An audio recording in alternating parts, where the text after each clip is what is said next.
ഓം നമോ ഭഗവതേ വാസുദേവായ. ഓം ശ്രീകൃഷ്ണായ നമഃ. അഭിവന്ദ്യനായ എല്ലാ ഗുരുജനങ്ങൾക്കും എൻ്റെ വിനീതമായ നമസ്കാരം.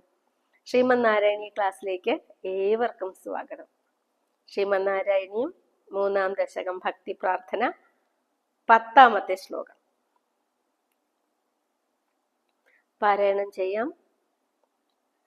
കിമുക്തൈർഭൂയോഭിസ്തവ ഹി കരുണായാവതുദിയാത് അഹം താവദ്ദേവ പ്രഹിത വിവിധാർത്ഥ പ്രലപിതഃ പുരക്ലിപ്തേ വാദേ വരദ തവ നേഷ്യാമി ദിവസാൻ യഥാശക്തി വ്യക്തം നദിനുതി നിഷേവാ വിരജയൻ. സന്ധിവിച്ഛേദം നോക്കാം. കിം ഉക്തൈഹി ഭൂയോഭിഃ തവ കരുണാ യാവത് ഉദിയാത് അഹം താവത് ദേവ പ്രഹിത വിവിധാർത്ഥ പ്രലപിതഃ പുരഃ ക്ലിപ്തേ പാദേ വരദ തവ നേഷ്യാമി ദിവസാൻ യഥാശക്തി വ്യക്തം നദിനുതി നിഷേവാ വിരജയൻ. പദച്ഛേദം. പ്രഹിത വിവിധ ആർത്ത പ്രലപിതഃ യഥാശക്തി നദി നുതി നിഷേവ. ദശകം ഉപസംഹരിക്കുകയാണ് ഈ ശ്ലോകത്തോടു കൂടി. ഭഗവാനോട് സംവദിക്കുകയാണ്. ഭഗവാനെ, ഭൂയോഭിഹി ഉക്തൈഹി കിം, ഞാൻ വളരെ പറഞ്ഞിട്ട് എന്ത് കാര്യം? ഹേ വരദ, ഹേ ദേവ, എല്ലാ പേർക്കും വരം കൊടുത്ത് അനുഗ്രഹിക്കുന്നതിൽ സമർത്ഥനായിരിക്കുന്ന ഭഗവാനെ, പ്രകാശസ്വരൂപ, തവ കരുണ യാവത് ഉദിയാത് താവത്, ഞാൻ ഒരു കാര്യം തീർച്ചപ്പെടുത്തിയിരിക്കുകയാണ്.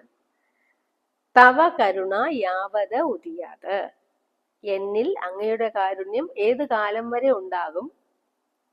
താവത്, അതുവരെ അഹം, ഞാൻ, പ്രഹിത വിവിധാർത്ഥ പ്രലപിത, പല തരത്തിലുള്ള പരാതി പറച്ചിലുകളെല്ലാം ഉപേക്ഷിച്ചിട്ട് പുരഃ ക്ലിപ്തേ തവ പാദേ, എൻ്റെ മുമ്പിൽ വിളങ്ങുന്നവനായ അങ്ങയുടെ പാദങ്ങളിൽ യഥാശക്തി കഴിവുപോലെ നദിനുതി നിഷേവാ വിരജയൻ, നമസ്കാരവും സ്തുതിയും ചെയ്ത് കഴിഞ്ഞുകൊള്ളാം.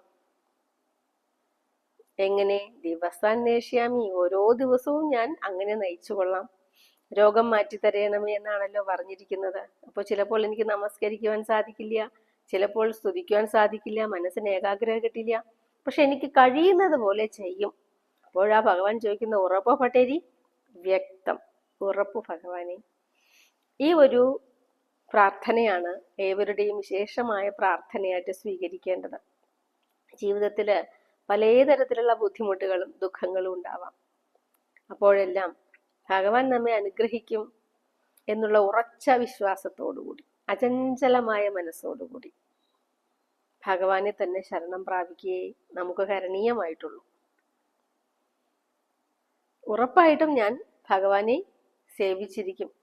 ഏത് കാലം വരെ ഭഗവാൻ എന്നിൽ കാരുണ്യമുള്ളവനായിരിക്കും, എന്നിൽ അനുഗ്രഹം ചൊരിയും, അതുവരെ ഞാൻ ഭഗവാനെ എനിക്ക് സാധിക്കുന്നത് പോലെ നമസ്കരിച്ചും സാധിക്കുന്നത് പോലെ സ്തുതിച്ചും സാധിക്കുന്നത് പോലെ ഞാൻ ഭഗവാനെ പൂജിക്കും. പിന്നെ ഓരോ മനുഷ്യർക്കും ഓരോ തരത്തിലുള്ള ദുഃഖങ്ങൾ ഉണ്ടാകുന്നത് എന്തുകൊണ്ടാണ്? പോയ ജന്മങ്ങളിൽ അറിയാണ്ട് ചെയ്തു പോയിരിക്കുന്ന ആ പാപങ്ങളുടെ ആകത്തുകയാണ് ഈ ജന്മത്തിലെ ദുഃഖങ്ങൾ. അതായത് മുൻ ജന്മങ്ങളിൽ ചെയ്ത പുണ്യപാപങ്ങൾ ഈ ജന്മത്തിൽ സുഖദുഃഖങ്ങളായി വരുന്നു. ഇതറിഞ്ഞു കഴിഞ്ഞാൽ ഈ ജന്മത്തിൽ സൽക്കർമ്മങ്ങൾ ചെയ്താൽ പോരെ ഇനി വരും ജന്മത്തിൽ സുഖിക്കുവാൻ? ശ്രീമദ് ഭഗവത്ഗീത പാടും. അധിഷ്ഠാനം തഥാ കർത്ത കരണം ച പൃഥഗ്വിധം വിവിധാശ്ച പൃഥക് ചേഷ്ട ദൈവം ചൈവാത്ര പഞ്ചമം. അധിഷ്ഠാനം ബ്രഹ്മം തന്നെയാണ്. നാം കർമ്മം ചെയ്യുന്നത് ബ്രഹ്മത്തിൽ നിന്നുകൊണ്ടാണ്, നാം അറിയുന്നില്ല. അതേപോലെ കർത്ത, ഞാൻ എന്ന് പറയുന്നു. ഞാൻ ചെയ്യുന്നു എന്ന് പറഞ്ഞാൽ ആ കർമ്മം നന്നായാലും ചീത്തയായാലും അതിൻ്റെ ഫലം നാം തീർച്ചയായിട്ടും അനുഭവിക്കേണ്ടി വരും. പക്ഷെ ഭഗവാനാണ് ചെയ്യുന്നതെങ്കിലോ ആ കർമ്മഫലം നമ്മെ ബന്ധിക്കുന്നില്ല. ഭഗവത് അർപ്പണമായിട്ട് കർമ്മം ചെയ്യാം. കാരണം നമ്മുടെ ശരീരം, അതേപോലെ ഇന്ദ്രിയങ്ങള്, അന്ധകരണം ചേർന്നത് കാരണം. ചേഷ്ടാഹ, വിവിധങ്ങളായ ചേഷ്ടകൾ. ഈ 5 കാര്യങ്ങൾ പ്രധാനമാണത്രേ. ഒടുവിലത്തേത് ദൈവം. അധിഷ്ഠാനം, കർത്ത, കാരണം, ചേഷ്ടകള്, ദൈവം. ദൈവം എന്ന് പറയുന്നത് വിധി. അവനവന്റെ ഭൂതകാല കർമ്മങ്ങള്, വിവിധ പ്രപഞ്ച ഘടകങ്ങളുടെ കർമ്മങ്ങൾ എന്നിവയുടെ ആകെത്തുകയാണ് ഓരോരുത്തരും അനുഭവിക്കുന്ന ദൈവം. അതിന് മറ്റു മാർഗം എന്താ വെച്ചാല്, ഈ ദൈവം പോയ ജന്മാന്തരങ്ങളിൽ ചെയ്ത കർമ്മങ്ങളുടെ ആകെത്തുകയാണ്. അതുകൊണ്ട് ഈ ജന്മം നന്നാക്കുക, അറിഞ്ഞു കഴിയുമ്പോൾ ഈ ജന്മം നന്നാക്കുക. അപ്പൊ ദൈവം നന്നായാൽ ഫലം അനുകൂലമാകും, ദൈവം മോശമായാൽ ഫലം പ്രതികൂലമാകും. ഇതെനിക്ക് നന്നായിട്ട് അറിയാം ഭഗവാനെ, എങ്കിലും ഞാൻ അങ്ങയിൽ സമ്പൂർണ്ണ സമർപ്പണം ചെയ്യാണ്, അങ്ങയോട് പ്രാർത്ഥിക്കുകയാണ് എന്നാണ് ഭട്ടതിരിപ്പാട് പറയുന്നത്. ഭട്ടതിരിപ്പാടിനെ അറിയാത്തതായിട്ട് എന്തേലും ഉണ്ടോ? എല്ലാം അറിയുന്നയാളാണ്. അപ്പോ ഒരു ജന്മത്ത് വിവേകപൂർണമായ മനുഷ്യജന്മം കിട്ടിയാല് ഭഗവാനെ അറിയുവാൻ ഒരു ഭാഗ്യമുണ്ടാകണം. ഏത് പരീക്ഷണത്തിൽ നിന്നും ഭഗവാനെ അറിയണം. അതിലൂടെ എപ്പോ ഭഗവാനെ അറിയുവാൻ സാധിക്കും?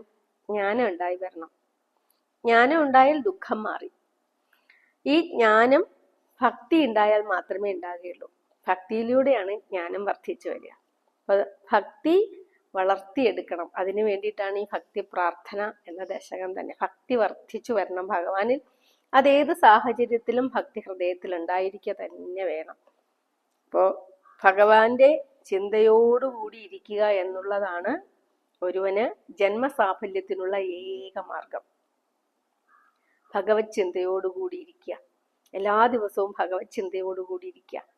മറ്റു ചിന്തകൾക്ക് മനസ്സിലിടമുണ്ട്, പക്ഷെ എങ്കിലും ആ ചിന്തകളെ ഭഗവത് ചിന്ത കൊണ്ട് എതിർത്ത് തോൽപ്പിക്കുക എന്നുള്ളതാണ്.